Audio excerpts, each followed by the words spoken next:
Bonjour Maud Alejandro. Bonjour. Tu es à l'initiative avec deux associations de la campagne sur les réseaux sociaux et la télévision contre les violences verbales. Dis-moi, quel est l'intérêt de ce sujet et pourquoi c'est important d'en parler? Alors en effet, on a lancé la campagne avec l'Observatoire de la violence éducative ordinaire, l'OVO, et Stop VO Enfants sans violence, avec Publicis, gracieusement, donc on les remercie. En fait, on a pensé que cette campagne serait très importante parce qu'elle peut mettre en lumière en fait, les violences qui sont du quotidien, dont on n'a pas conscience qu'elles peuvent avoir des conséquences sur l'enfant, mais qu'on prononce sous le coup de la colère ou en pensant bien faire pour éduquer son enfant. Donc ça peut être tout ce qui est insultes, dénigrement, humiliation, chantage, menaces, comparaison entre enfants, c'est très vaste.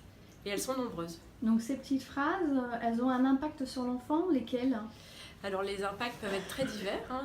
Donc déjà l'estime de soi va baisser, puisque l'enfant va se dire que c'est lui qui a un problème. Et oui, en effet, il est peut-être très lent, très maladroit. Et ça peut ensuite avoir un impact sur la santé elle-même, c'est-à-dire dépression, suicide, obésité, eczéma, baisse de l'immunité aussi, ça c'est important de le dire. Donc en fait, les conséquences sont très nombreuses sur la santé, surtout si ces phrases sont répétées et tout au long de l'enfance, au moment où le cerveau se construit. Parce qu'il faut savoir que le cerveau, en fait, il n'est pas prêt à la naissance pour la partie qui résonne, le néocortex, il est prêt à 25 ans.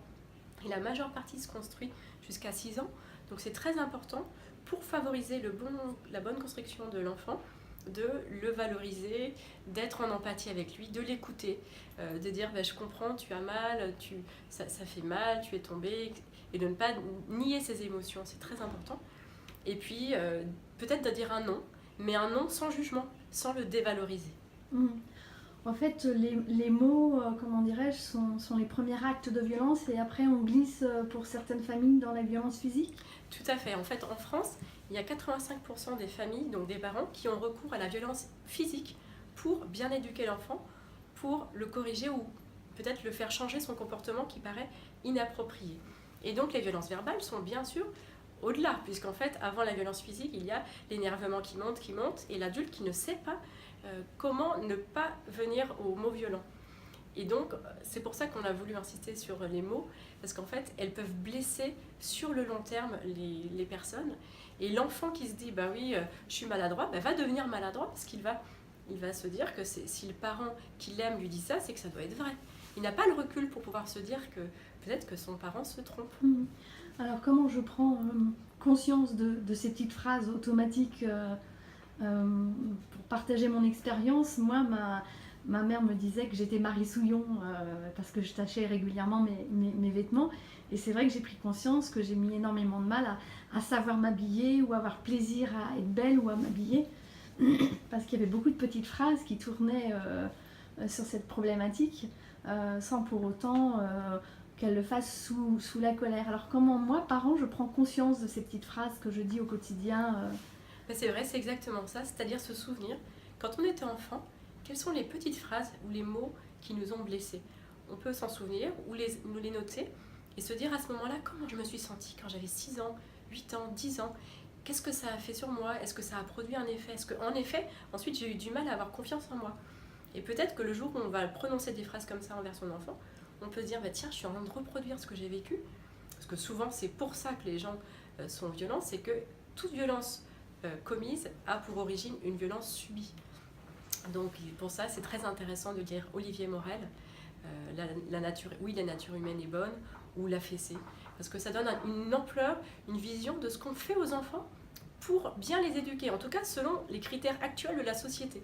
Mais tout ça va changer parce qu'il y a une grande prise de conscience qui se fait et on va vers quelque chose de beaucoup plus positif. Donc à l'école, quand il y a une bagarre, un conflit, très souvent on punit celui qui a tapé. Il faudrait, comment dirais-je, prendre conscience et accompagner les deux, c'est-à-dire celui qui a tapé, mais peut-être aussi celui qui a provoqué avec ses mots pendant plusieurs jours ou plusieurs semaines cet acte physique de violence. Oui, c'est un peu comme Zidane, Mhm. bel exemple. Non, l'idée c'est vraiment de faire de la gestion de conflit, c'est-à-dire on essaie de comprendre ce qui s'est passé et de mettre des mots. Plus on mettra des mots sur des situations, plus l'enfant aura l'habitude de mettre des mots. Oui, j'ai trouvé injuste à la récréation, c'était mon tour d'attendre la balançoire, il a pris ma place, je n'étais pas content, etc. Plus ils vont comprendre comment démêler les situations moins ils auront recours à la violence, parce que finalement la violence, c'est quand on ne comprend pas ce qui se passe. Donc ça nous dépasse. Et c'est ça qui est intéressant.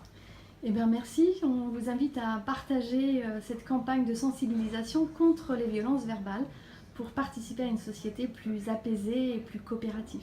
Merci Nathalie. À bientôt.